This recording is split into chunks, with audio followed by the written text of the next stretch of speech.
The discovery, in the depths of the Galactic Academy, where students from countless worlds came together to learn, a sense of unease had begun to settle. The Academy was a beacon of interstellar cooperation, a place where the brightest minds from every corner of the galaxy could share knowledge and foster peace. But beneath the surface, tensions simmered, and nowhere was this more evident than among the human and alien students. The Academy's archives were vast, containing the histories of hundreds of civilizations. These records were meant to serve as lessons, teaching the students the triumphs and mistakes of those who had come before them. It was during one of these lessons that a group of alien students stumbled upon something that would shake their understanding of humanity to its core. The discovery was made by a young Valorian named Callan, whose curiosity often led him to explore the more obscure sections of the archives. On this particular day, he had been researching the history of warfare, hoping to understand the conflicts that had shaped the galaxy. What he found, however, was something far darker than he had anticipated. Buried deep within the archives was a detailed account of Earth's most violent conflicts, wars that had claimed millions of lives, atrocities that defied comprehension, and the cold, clinical descriptions of weapons designed to annihilate entire populations. Callan was horrified. He had always known that humanity had a violent past, but this was something else entirely. The sheer scale of the destruction, the ruthless efficiency with which humans had waged war, it was all too much. He quickly called his friends over, a group of students from various species, and together they pored over the documents, their shock and fear growing with every page they turned. "How could they do this?" one of them whispered. A young Drelk named Vera. Her species was known for their pacifism, and the idea that a race could be capable of such violence was incomprehensible to her. How could they justify this? "They didn't just justify it," Callan replied, his voice tight with disgust. "They celebrated it. They built monuments to their victories, wrote songs and stories glorifying their warriors. They call it bravery, honor, but it's madness." The group of students continued their research, uncovering more and more evidence of humanity's bloodthirsty history. They learned about the world wars, the nuclear arms race, the genocides. Every dark chapter was laid bare before them. And as they read, a deep-seated fear began to take root. What if the humans at the Academy were no different from their ancestors? What if, beneath their friendly smiles and welcoming demeanor, they were just as violent, just as ruthless? The thought terrified them. They had come to the Academy to learn, to build bridges between their peoples. But now they couldn't help but wonder if they had walked into a den of predators.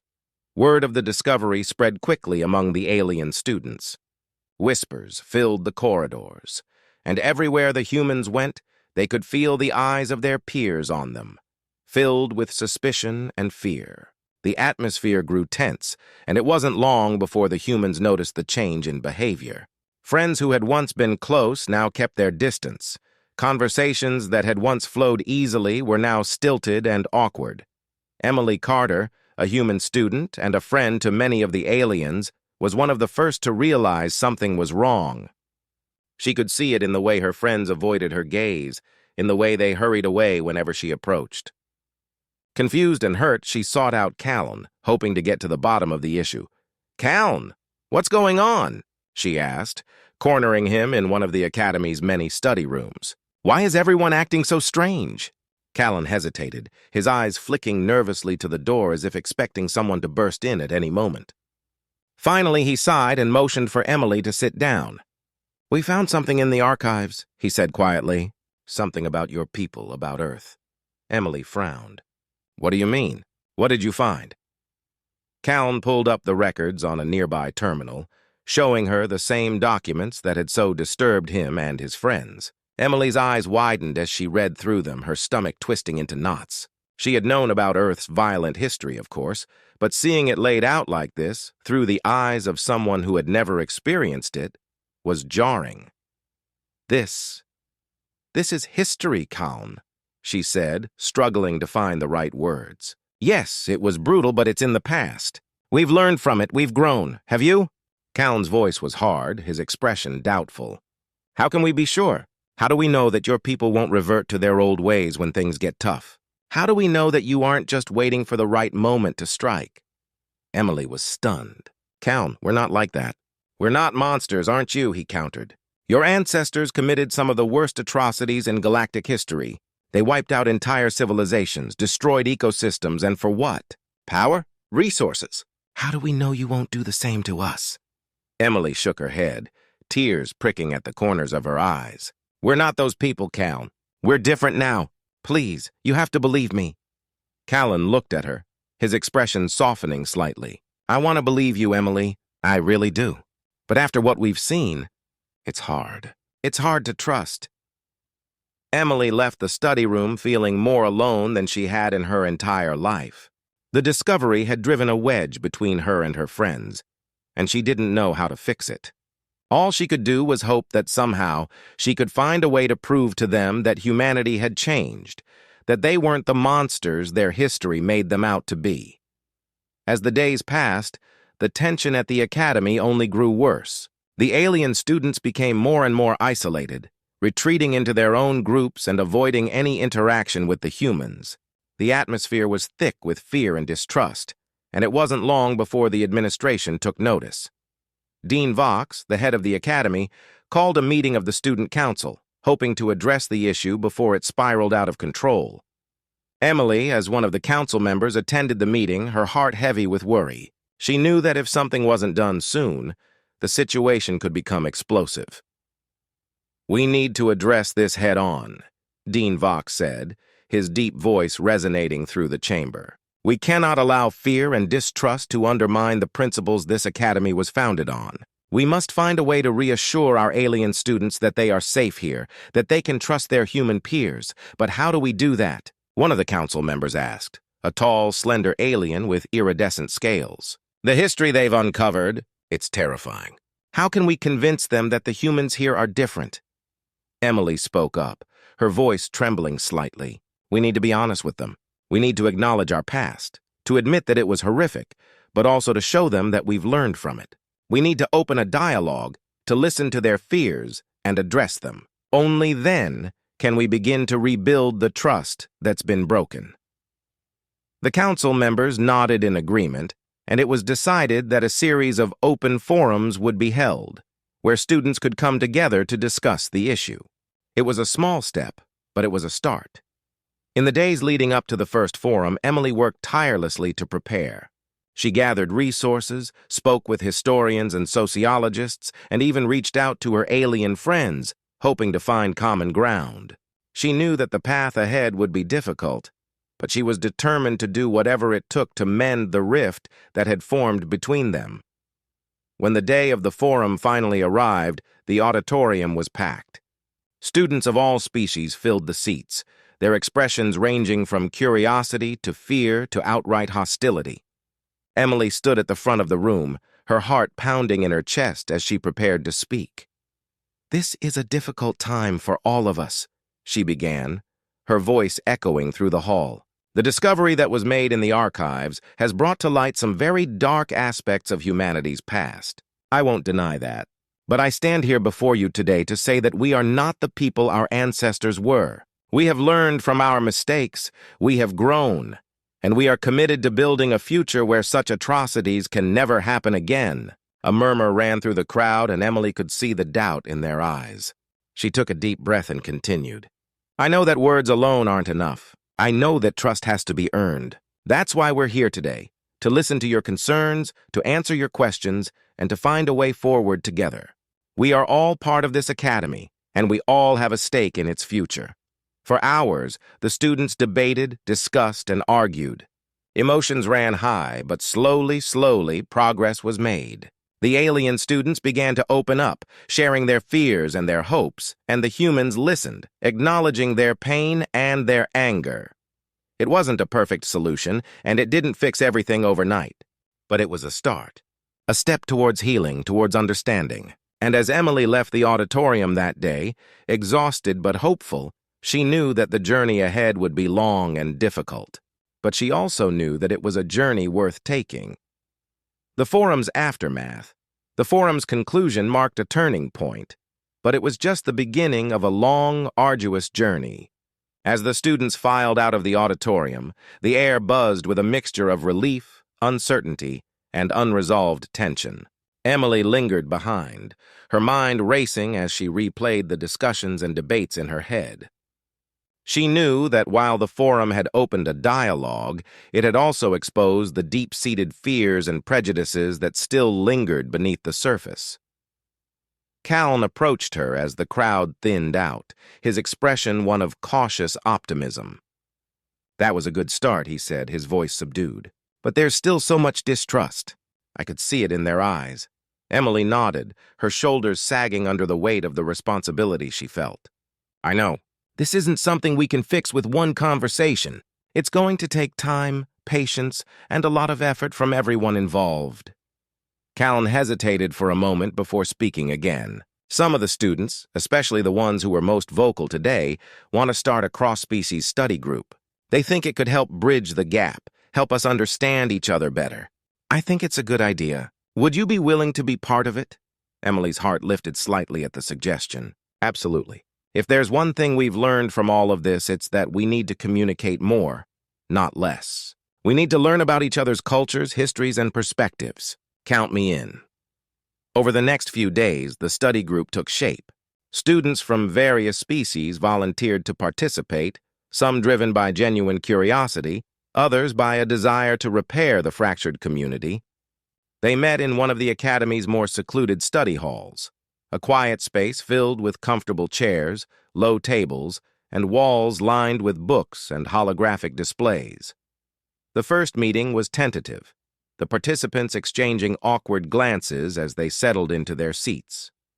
Emily and Callan took the lead, starting with a discussion about the different ways each species approached history and memory. The conversation was slow at first, stilted by lingering discomfort, but gradually, the barriers began to break down. Vera, the pacifist Drelk, spoke at length about her people's oral traditions, where stories were passed down through generations as a means of preserving both knowledge and moral lessons. She explained how the Drelk viewed history not just as a record of the past, but as a living, evolving narrative that shaped their present and future actions. A Zentari student named Rax, whose species was known for their highly logical and analytical minds, described how the Zentari recorded their history in meticulous detail, often using it to predict and prevent future conflicts. He shared how his people viewed violence as a failure of reason, a last resort when all other options had been exhausted. As the students shared their perspectives, Emily noticed that the human students, herself included, were often on the defensive, constantly having to justify or explain their species' past. It was uncomfortable, but it was also necessary. She realized that this was part of the healing process, acknowledging the darkness in humanity's history without trying to excuse it, and demonstrating through action that they were committed to a different path. During one particularly intense discussion, a student from the avian-like Cirque race named Tyler asked a pointed question. Why didn't humans try to make peace during those wars? Why was violence always the answer? Emily, who had been reflecting on this very question herself, took a deep breath before answering. "It's not that we didn't try," she said, choosing her words carefully. "But there were times when those in power believed that force was the only way to protect their interests, their people. Sometimes it was fear of the unknown, fear of being attacked first, that drove them to act preemptively. Other times it was greed or the desire for power. And yes, there were instances where attempts at peace were made and failed because of mistrust or betrayal." She paused, looking around the room at the varied faces watching her intently. "But humanity isn't defined solely by its wars and conflicts. We've also made incredible strides in diplomacy, science, and cooperation. The fact that we're here, together, trying to understand each other, is proof of that. We can't change our past, but we can choose how we move forward." Her words hung in the air, and for a moment, there was silence. Then Callan spoke up, his tone thoughtful. "I think what we're all struggling with is the fear that history might repeat itself. That's why it's so important for us to have these conversations, to learn from each other. We need to ensure that the mistakes of the past don't become the mistakes of the future." The study group meetings became a regular occurrence, and slowly the participants began to form bonds that transcended species. They shared meals, stories, and even participated in cultural exchanges, where each species introduced the others to their customs, traditions, and ways of life. The tensions that had once seemed insurmountable began to ease, replaced by a growing sense of mutual respect and understanding. But not everyone was on board with these efforts. There were still those, both human and alien, who harbored deep mistrust and resentment. Rumors began to circulate that a faction of students was planning to disrupt the study group, to undermine the progress that had been made. These rumors came to a head one evening when the group was gathered in the study hall, discussing a particularly difficult topic, the concept of justice and how it varied across cultures. A loud bang echoed through the room as the door was kicked open, and a group of students, mostly humans but with a few aliens among them, stormed in. Their leader, a tall, muscular human named Roderick, glared at the assembled group with a mixture of contempt and anger. "This is a waste of time," Roderick spat, his eyes narrowing as he scanned the room. "We don't need to justify ourselves to them," he said, gesturing to the alien students. "They should be the ones explaining why they think they're so much better than us." Callan stood up, his expression calm but firm. "Roderick, this isn't about who's better or worse. It's about understanding each other, about building a future where we can all coexist peacefully." "Peacefully?" Roderick sneered. "They've been looking down on us ever since that stupid discovery in the archives. We don't need their approval, and we definitely don't need to waste our time trying to convince them we're not the bad guys." Emily rose to her feet, her heart pounding with a mix of fear and determination. "Roderick, no one's asking you to convince anyone of anything. We're here because we want to learn, to grow. If you don't want to be a part of that, fine. But you have no right to disrupt what we're trying to do here." Roderick's eyes blazed with anger, and for a moment Emily feared that he might lash out. But before he could say anything, one of the alien students who had come with him, a stocky reptilian Zurok named Nectar, stepped forward. "Maybe she's right," Nectar said, his voice rough but steady. "We've all been so focused on our differences, on our fears, that we've forgotten what this academy is supposed to stand for. We're here to learn from each other, aren't we? To find common ground?" Roderick turned to Nectar, his expression one of disbelief. "You're siding with them?" "I'm siding with reason," Nectar replied. "With understanding. We can't keep holding on to old grudges, not if we want to move forward." The tension in the room was palpable, but slowly, the anger in Roderick's eyes began to fade. He looked around at the faces of his fellow students, at the determination in Emily's gaze and the quiet strength in Callan's. With a frustrated sigh, he lowered his head and stepped back. "Fine," he muttered. "But don't expect me to sit around and hold hands with them." With that, he turned and left the room, followed by a few of his supporters. But Nectar remained, as did several others who had come in with them. They hesitated for a moment, then slowly took their seats, joining the study group as if nothing had happened. Emily let out a breath she hadn't realized she'd been holding, her heart still racing from the confrontation. Callan gave her a reassuring nod, and she managed a small smile in return. "Well," she said, her voice slightly shaky but filled with resolve, "I guess we've got some more work to do." And so they continued, the study group now more determined than ever to bridge the gaps that divided them. The challenges were far from over, but with each passing day they grew stronger, more united in their purpose. But as they pressed forward, Emily couldn't shake the feeling that something darker was lurking on the horizon. The incident with Roderick had been a reminder that not everyone was willing to let go of their prejudices, and she knew that if they weren't careful, all the progress they had made could be undone in an instant. As the weeks turned into months, the study group became a beacon of hope within the academy, a symbol of what could be achieved when people of different backgrounds came together with open minds and hearts. But beneath the surface, old fears and animosities still simmered, waiting for the right spark to ignite them. The study group had become a microcosm of the larger struggle that was taking place throughout the galaxy, a struggle to overcome centuries of mistrust and prejudice, to build a future where cooperation and understanding could triumph over fear and hatred. But the forces arrayed against them were formidable, and as Emily had learned, change was never easy. The Academy administration, seeing the progress the study group had made, began to endorse similar initiatives across the institution. Interdisciplinary projects were launched, pairing students from different species to tackle complex problems together. Cultural festivals were organized, celebrating the diverse traditions and histories of the Academy's many races. There was even talk of introducing a new curriculum focused on interspecies ethics and conflict resolution. Despite these positive developments, tensions remained high. The more progress they made, the more resistance they encountered from those who felt threatened by the changes. The Pure Bloods, led by a charismatic but deeply misguided student named Jareth, became increasingly vocal in their opposition. They accused the administration of pandering to alien influences and claimed that humanity's unique identity was being eroded. Emily and her friends were often the targets of their vitriol. Posters appeared around the campus depicting them as traitors, and they received anonymous threats warning them to stop their alien-loving activities. It was a campaign of intimidation designed to undermine their efforts and sow discord within their ranks.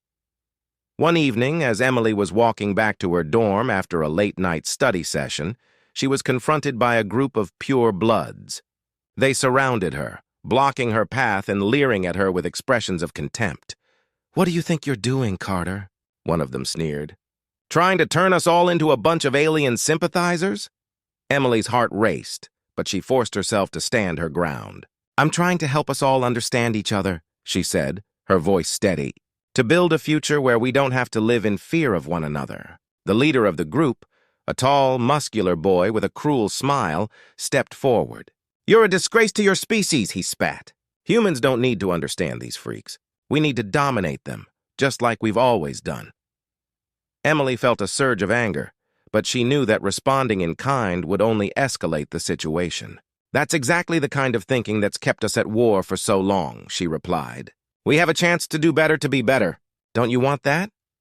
The boy's smile faded, replaced by a scowl. "You're just a naive little girl who doesn't understand how the real world works," he snarled. "But don't worry, we'll teach you." Before Emily could react, he shoved her hard, sending her sprawling to the ground. The others laughed as she struggled to get back on her feet, her palms scraped and bleeding from the rough pavement. "Stay down, Carter," the boy warned, "or next time it won't be so easy." With that, the group turned and walked away, their laughter echoing through the empty street. Emily sat there for a moment, her body trembling with a mix of fear and frustration. She knew that she was risking a lot by standing up to them, but she also knew that she couldn't back down. If she did, everything she and her friends had worked for would be for nothing. The next day, she reported the incident to the administration, but they were unable to identify the perpetrators. The Pure Bloods were careful to cover their tracks, and without concrete evidence, there was little that could be done. But the attack only strengthened Emily's resolve. She wasn't going to let them scare her into silence. As the weeks passed, the tension on campus continued to build. The Pure Bloods became more brazen in their actions, openly disrupting study group meetings and spreading hateful rhetoric. The administration responded by increasing security measures and cracking down on hate speech, but it was clear that the situation was becoming increasingly volatile. One day, during a particularly heated meeting of the study group, Callan received a message on his communicator.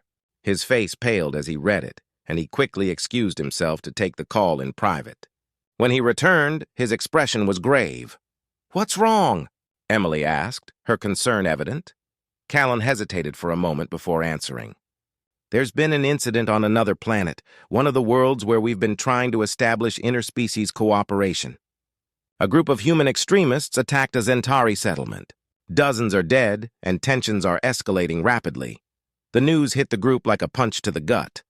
They had known that there were people out there who would go to great lengths to preserve the old ways, but this was a brutal reminder of just how far they were willing to go. "We have to do something," Emily said, her voice shaking with emotion. "We can't just sit here and let this happen." "But what can we do?" Rax, the Zentari student, asked, his usually calm demeanor shaken. We're just students. This is way bigger than us. Emily took a deep breath, trying to steady herself. We might be students, but we're not powerless. We have a voice and we have a platform. We need to use it to speak out against this violence, to show that not all humans are like those extremists. Callan nodded in agreement. We can organize a rally, a demonstration of solidarity between species. If we can get enough people to join us, it might help to counter the narrative that's being pushed by the extremists. The group quickly set to work, contacting other student organizations and reaching out to allies both on and off campus.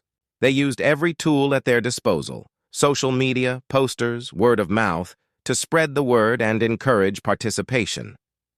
The day of the rally dawned cold and gray, but that didn't deter the hundreds of students who gathered in the Academy's central plaza. They carried signs with messages of peace and unity, and many wore symbols of their respective cultures in a show of solidarity. Emily stood at the front of the crowd, her heart pounding as she prepared to address them. She had never been much of a public speaker, but she knew that this was too important to stay silent. Thank you all for being here, she began, her voice amplified by the microphone. We're here today to stand against the violence and hatred that threaten to tear us apart. We're here to show that we won't let fear and prejudice define our future.